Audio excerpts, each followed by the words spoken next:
Okay, I'm using the Skywatcher 120 ED Apochromatic telescope and the BST Starguider to look at the planet Saturn. Beautiful view.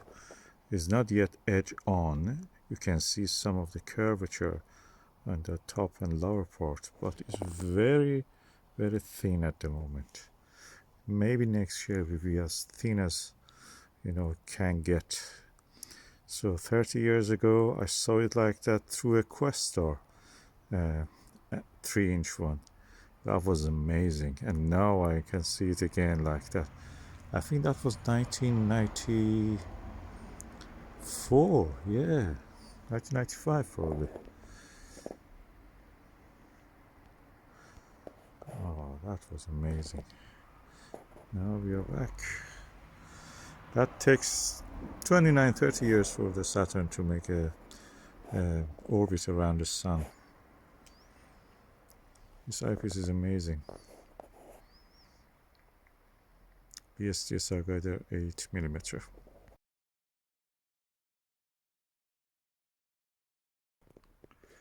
And that is the moon.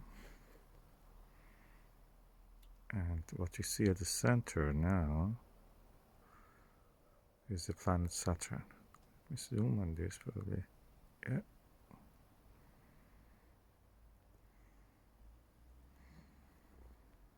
And that's the moon.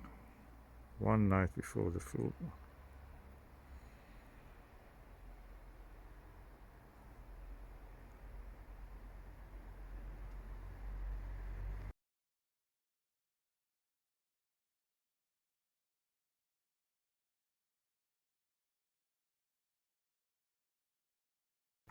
So, how does Saturn look like?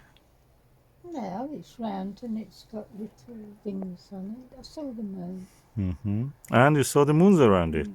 Yeah. One, I think it's, definitely one with the moon.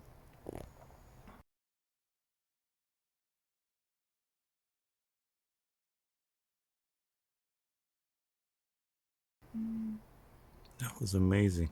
Yeah, it is. Very clear, crisp. This is, of course, I have now used the Nagler 5mm Type 6.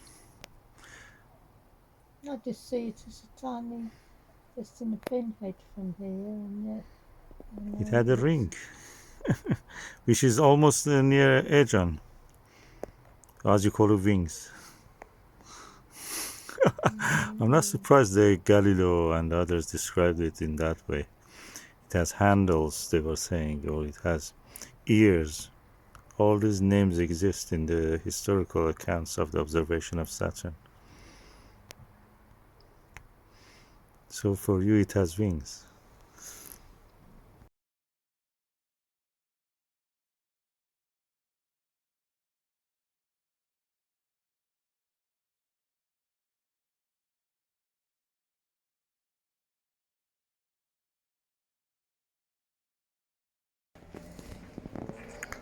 Oh wow, I'm using the Nirvana 4mm. And the details I can see on this is better than the Nagler 5mm. I can see the actual ring of the planet Saturn in front of it.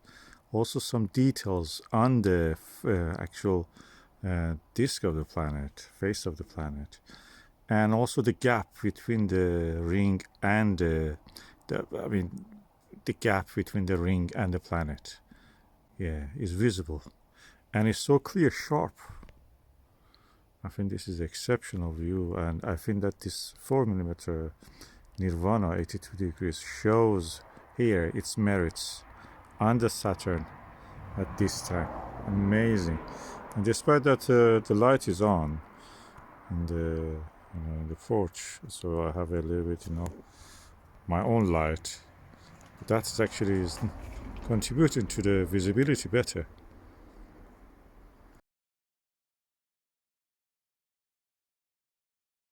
The planet Saturn, the ring of it is so delicate and the line of it is so sharp. I always try to draw that, the shape of it. Even with the sharpest pencils, I could not actually do this. It's beyond belief how delicate and how beautiful, and you know, the line of it is so amazing.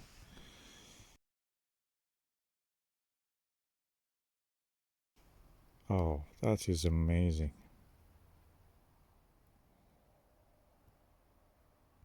And unfortunately, I don't think any photo actually can show the beauty of it unless you use, you know, the stacking techniques and other things.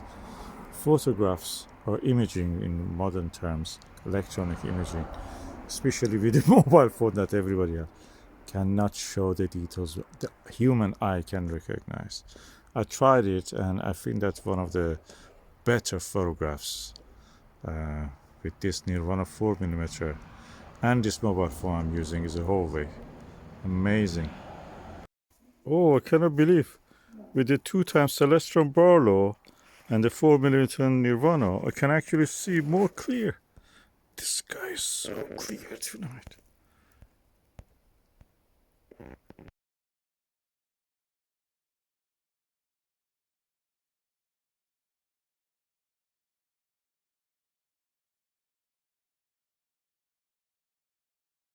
So the focal length of this telescope is 450, and my magnification is equal to a 2mm eyepiece. So practically 900 divided by 2 millimeters, 900 millimeter divided by 2 millimeters, 450. Only with a refractor you can do such magnification. That's amazing. And yet I can see the details.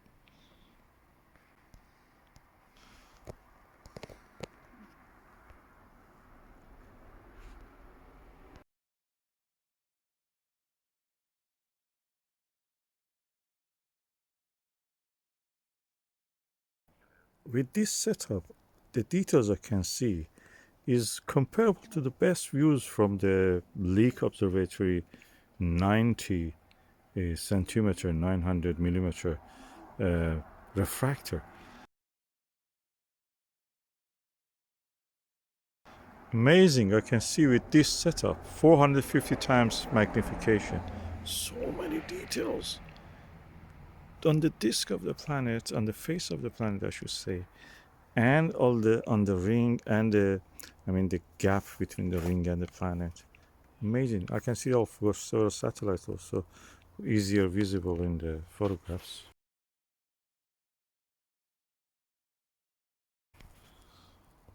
Amazing.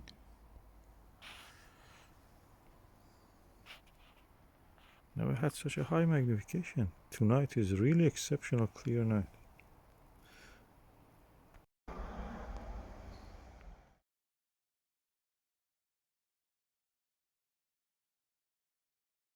Ooh, amazing view of the planet with a 10 millimeter Pentax XW and Celestron 2 times Barlow. Well, Celestron Ultima 2 times Barlow. Yeah. Amazing view. Beautiful.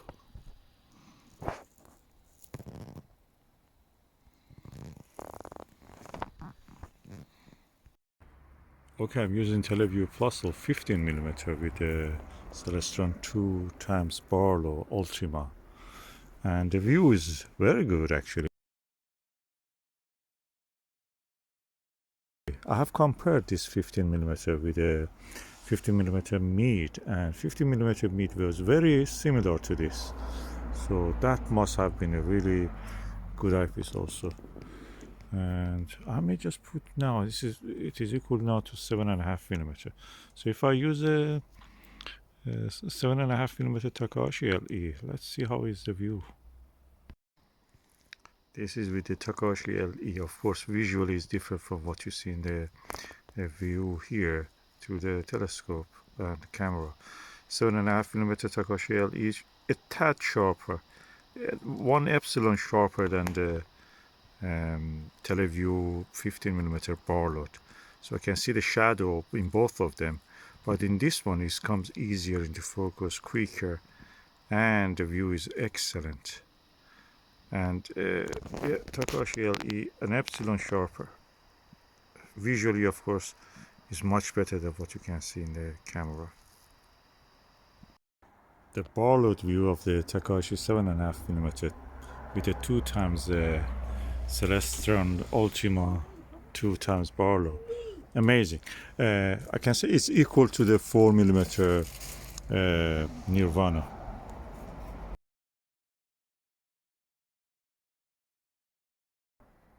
I think one of the reasons that I can get such a sharp view, 450 I went to 2mm down for a focal length Barlow image, is because there is a thin layer of haze in the sky.